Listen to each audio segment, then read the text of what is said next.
کہ جو جتنے مہاجر آئے تھے مکہ شریف سے، ان کے کوئی نہ گھر تھا نہ در تھا نہ زمین تھی نہ کوئی کاروبار تھا، بہت مفلسی کے وقت گزار رہے تھے.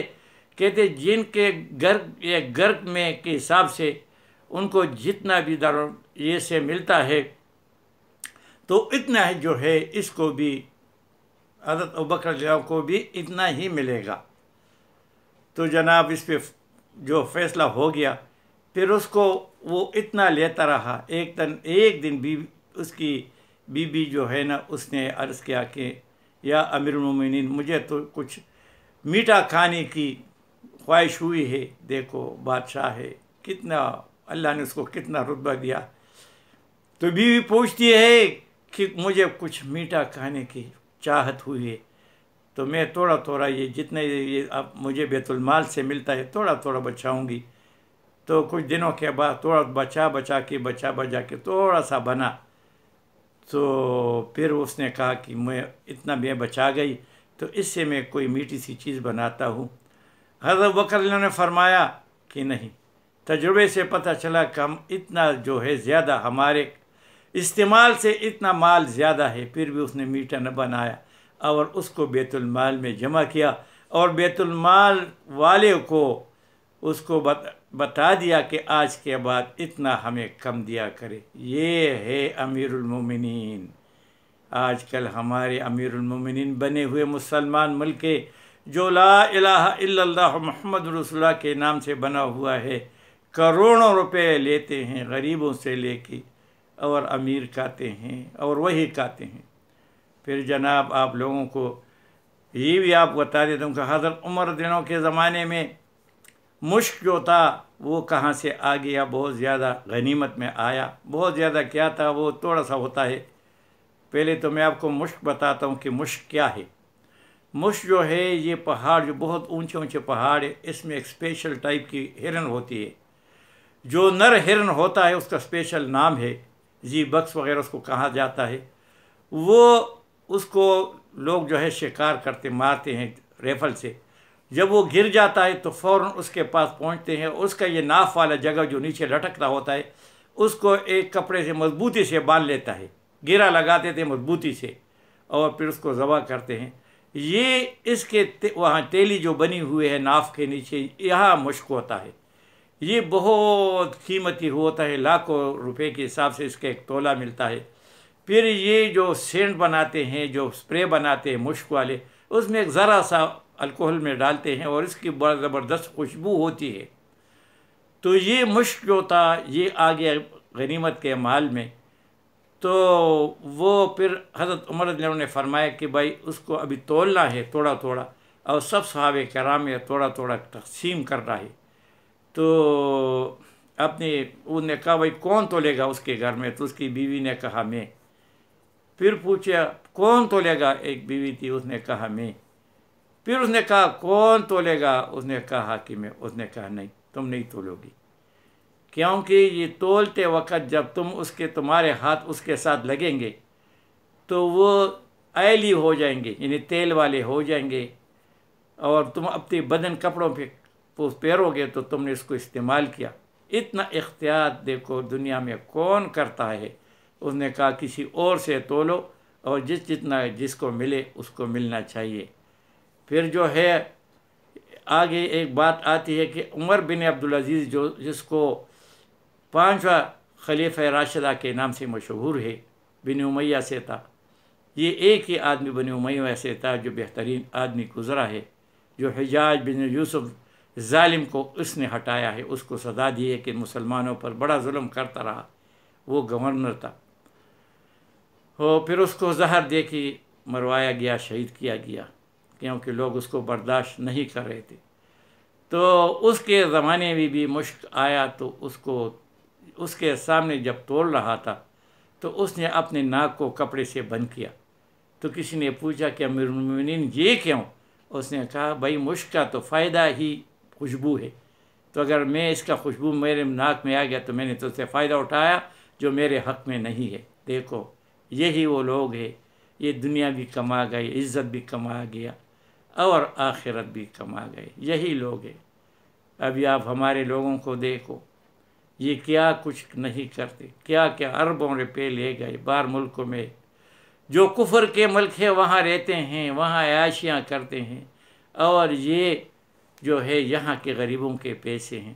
ابھی 15 قسم کے ٹیکس جو ہے وہ بجلی کے بل پہ آئے ہیں، مہنگائی کہاں تک پہنچی، بے روزگاری بالکل ہے، مزدوری کوئی نہیں کر سکتا۔ ہمارا جو بلڈنگیں بنتی ہیں اس میں 50 قسم کے مزدور استعمال ہوتے ہیں، تو جیسے ہارڈ ویئر ہے، سیمنٹ فیکٹری ہے، ریت والے ہیں، بجری والے ہیں، ٹرکوں والے ہیں، اور لیبر ہے، میسن، یہ سارے استعمال ہوتے ہیں، مگر ابھی کس کے پاس پیسہ نہیں ہے، کوئی کر نہیں سکتا۔ آئے دن ہر چیز جو ہے مہنگی ہوتی جا رہی ہے، مکان کہاں سے کوئی بنائے گا، کھانے کو کچھ نہیں مل رہا۔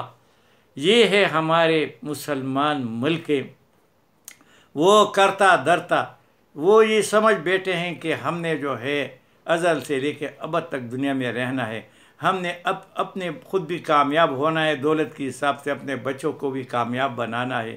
اللہ کو بالکل بھول چکے ہیں کہ اللہ تعالیٰ کامیابی بھی ناکامی دیتے ہیں اور ناکامی میں کامیابی۔ ہم دنیا میں سمجھتے آدمی غریب ہے، مسکین ہے، بیمار ہے، یہ ناکام ہے، مگر اللہ اس کو کامیاب کر دیتے ہیں۔ اور ہم دنیا میں دیکھتے ہیں کہ بہت مالدار ہے، بہت کر و فر سے رہتے ہیں، جیسے قارون تھا، پھر کیا بنا، قارون کا کیا بنا؟ بھائی یہ بھی ان لوگوں کے بھی بن سکتے ہیں۔ پاکستان کے 25 کروڑ عوام ہے لگ بھگ، اس میں جو ہے 50 لاکھ جو ہے وہ مزے والے ہیں، باقی سارے جو ہے وہ پسے جا رہے ہیں، سارے پسے جا رہے ہیں۔ ابھی اگر ہم سوچیں، اگر ہمارے فیصلے IMF میں ہوتی ہے، اگر وہ بجلی کا ریٹ وہ لگاتے ہیں اور ہمارے جو ہے کرایہ وہ لگاتے ہیں، ٹیکس وہ لگاتے ہیں، سب کچھ وہ لگاتے ہیں، تو پھر ہمارے وزیر خزانہ کی ضرورت کیا ہے؟ اس بڑے عملے کی یہ کیا کرتے ہیں؟ یہ بھی ذرا بتا دے، یہ بتا دے کہ یہ کیا کرتے ہیں؟ کچھ بھی نہیں کرتے۔ اگر اس طرح بند دروازوں کے اندر ہمارے ملک کے فیصلے ہو رہے ہیں تو پھر یہ کابینہ کی ضرورت کیا ہے؟ یہ وزیروں کی ضرورت کیا ہے؟ وزیر اعظم کی ضرورت کہ ویسے پیسے خرچ کرنا ہے، دفعہ مار ان کو گھر بھیجو اور جہاں فیصلے ہوتے وہاں سے کرتے رہو۔ بہت سے دنیا میں ہو رہے ہیں، یہ ہمارا ملک پہلا نہیں ہے، یہ ہم جو مار کر رہے ہیں ان کی وجہ سے، یہ سیاسی اور بند کمروں والے آپس میں لڑ رہے ہیں۔ دفعہ مارو، دور ان کو ہر ایک کو قطار میں کھڑا کر کے چنگیز خان کی طرف سرے ہٹاؤ، بس جو اچھا ہے برا ہے، زیادہ سے زیادہ جب استحکام آئے گا، یہ ایک آدمی حکومت چلائے گا 20-25 سال۔ آپ لوگوں نے تجربہ کیا ہوگا، دیکھو ہم نے وہ بہت سے دنیا دیکھی ہے، جن ملکوں میں جمہوریت کہلا جاتا ہے وہاں کوئی کبھی بھی ترقی نہیں ہوگی، اور جس ملک میں یہ خاندانی ایک ڈکٹیٹر ہوتا ہے یا بادشاہ ہے یا جو کچھ بھی ہے، جو نام آپ دے دیں، بس ان کو پتہ ہوتا ہے، سب لوگوں کو پتہ ہوتا ہے، وہ مالدار ہو جاتے ہیں، وہ کھاتا پیتا ہے، باقی ضرورت نہیں ہے۔ مگر یہاں سے جو آتا ہے کروڑ لگاتا ہے، 100 کروڑ کماتا ہے۔ ابھی وہ راج کمارے کے کیا ہے جو سندھ میں رمیش کمار کے گھر سے اربوں روپے نکلے، پتہ نہیں کہاں، وہ بلوچستان کے ایک صاحب کے گھر سے اربوں روپے مشین نہیں گن سکتے تھے، اور کتنے لوگوں کے پاس ایسے ہوتے ہیں، لوگ بھوک کو مر رہے ہیں۔ اور پھر وہ جو ہمارے کرتا دھرتے تھے، وہ اپنے گھروں کو اپنے جو ہے بھائی جو ان کا جو گھر تھا وہاں چلے گئے، کوئی انگلینڈ چلے گیا، کوئی دبئی چلا گیا۔ او بھائی یہ کیوں ظلم کرتے ہو؟ پھر دیکھو اب ہم یہ سوچتے ہیں کہ اگر آئین پہ عمل نہیں تو ہمارا جو قومی اسمبلی ہے اس کی کیا ضرورت، سینیٹ کی کیا ضرورت؟ جو آئین پہ عمل نہیں ہو رہا تو ضرورت کیا؟ یہ قانون کیوں بنائے؟ پھر آگے جناب یہ سمجھ نہیں آ رہی ہے کہ یہ صوبائی اسمبلیاں کیا کرتی ہیں، عجیب بات ہے۔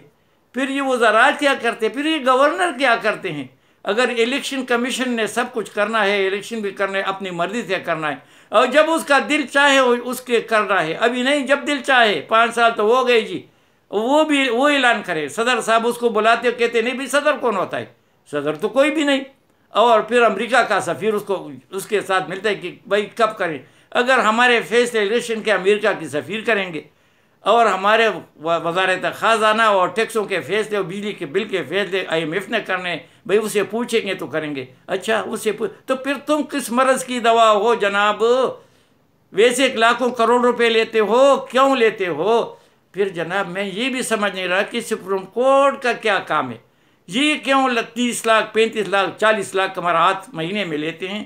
یہ کس لیے لیتے ہیں جب یہ اپنا فیصلہ نہیں دے سکتے؟ اگر فیصلہ دے، وہ بھی فیصلہ وہاں سے آئے گا، وہ بند کمروں سے آئے گا. جب بند کمروں والے فیصلہ آئے گا اس نے امپلیمنٹ کرنا ہے، تو پھر کیا ضرورت ہے؟ وہ بند کمرے والا فیصلہ ڈائریکٹ آئے نا، کچھ پیسے تو بچ جائیں گے. اور پھر سپریم کورٹ عام عوام کے لیے کیا کرتا ہے؟ 24 کروڑ 50 لاکھ عوام کے لیے یہ کیا کرتا ہے؟ کچھ بھی نہیں کرتا. کس کے پاس 5 کروڑ روپے ہے کہ وکیل کو پکڑے وہاں مقدمہ آ جائے؟ او بھائی ہمارا کام نہیں. الیکشن کمیشن جو وکیل رکھتا ہے اس کو پیسے وہ الیکشن کمشنر جیب سے دیتا ہے؟ نہیں جی، وہ ہمارے پیسے ہیں. اگر وزیر اعظم نے وکیل پکڑا ہوا ہے، وکیل ایک نہیں پورا سٹاف، اس کے پیسے کہاں سے آتے ہیں کروڑ روپے؟ وہ ہمارے جیبوں سے جاتے ہیں، یہی بلوں سے جاتے ہیں. ایسے کئی محکمے ہیں. او بھائی یہ کچھ محکمے تو پاکستان پہ بوجھ ہے. بھئی ہمارے لیے کوئی سپریم کورٹ کی ضرورت نہیں، کسی مرض کی بھی یہ دوا نہیں، بلکہ یہ معاملہ سلجھانے والے نہیں الجھانے والے ہیں. اور اسی طرح کوئی الیکشن کمیشن کی ضرورت نہیں. بس چھوڑو جو ہے، بس وہ کسی کو بٹھاؤ 10-15 آدمی، بس اس کو خوب کھلاؤ پلاؤ، خوب لوٹے، جو مرضی کرے، مگر کچھ چند لوگ ہوں گے کتنا کھائیں گے. اور اس طرح ہمارے لیے فوج کی کیا ضرورت ہے؟ یہ بھی میں نہیں سمجھ رہا. فوج کیا ہے؟ امن امان کے لیے تھوڑا تو پولیس رکھو. دنیا میں کئی ملک ہیں جو ہم سے خوش ہیں مگر ان کے پاس کوئی فوج نہیں. ہم لڑائی کیا کرتے ہیں؟ ہماری لڑائی کس کے ساتھ کس کا کیا ہے؟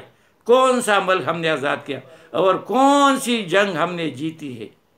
ایک جنگ، سارے جنگوں میں شامل ہوا ہوں، اور ایک جنگ میں تھا اس پہ میں نے پہلے بار بتاتا ہوں کہ میں اس جنگی قیدی بنا، 3 سال وہاں گزارے. ہم نے کیا ملا؟ ہمیں کس کو کیا ملا؟ کچھ بھی نہیں ملا. عیاشی کرنے والے اوپر تھے، وہ ادھر ہی بیٹھے تھے، وہ ادھر عیاشی کرتے ہو. یہ اپنے آپس میں بندر بانڈ میں لگے تھے، اور ہم 3 سال جو ہے زمین پہ سو کے ریت والا کھانا کھا کے. اور کیا حال ہمارا گزرا؟ میں 20 سال کا تھا. بس یہی حال ہے. تو یہ میری سب سے گزارش ہے کہ خدا کے لیے جو کرتا درتے جو بند کمروں میں بیٹھے ہیں وہ اٹھے، ہاتھ میں ڈنڈا پکڑے اور ثواب والا کام یہ کرے کہ جو بھی سر اٹھائے اس کے سر پہ مارے. ایسے نہیں سر دور پھینک کے. یہ کوئی سپریم کورٹ ضرورت نہیں ہے، یہ کوئی جناب ہمارے اسمبلیوں کی ضرورت نہیں ہے. جب قانون پہ عمل نہیں ہوتا قانون بنانے کی ضرورت کیا ہے؟ اور اس طرح جناب الیکشن جب کرنا نہیں ہے، اپنی مرضی سے کرنا ہے، تو الیکشن کمیشن کی ضرورت کیا ہے؟ اور اس طرح گورنر جو ہے ایسے بادشاہ بنا پھرا ہے، تو اگر پیسے اس نے لوٹنے تو ویسے لوٹے. تو یہ جو ہے ہمارا جتنا پاکستان کا نظام ہے، اگر یہ نظام اس طرح رہا تو یہ تو 75 سال ہو گئے، 7500 سال بھی ہو جائیں تو ترقی ہمیں بالکل نظر نہیں آ رہی ہے. یہی ہم روئیں گے. پہلے روتے رہے، ابھی مرتے رہیں گے اور مرتے رہیں گے.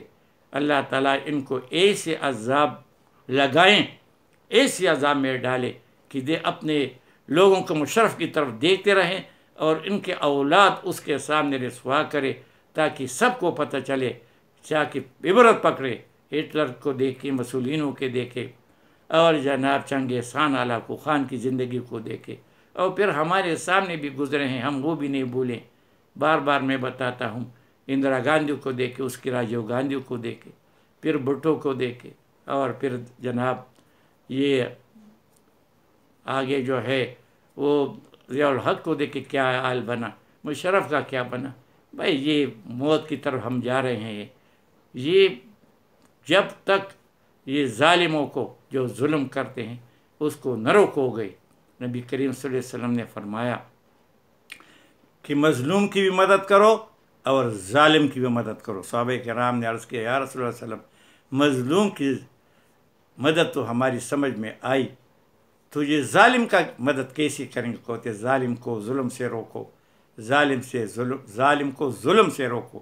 اگر ہم ہاتھ سے نہیں روک سکتے تو زبان سے روکے، زبان سے نہیں روک سکتے تو دل سے ظلم کو برا کہیں. وما علینا الا البلاغ.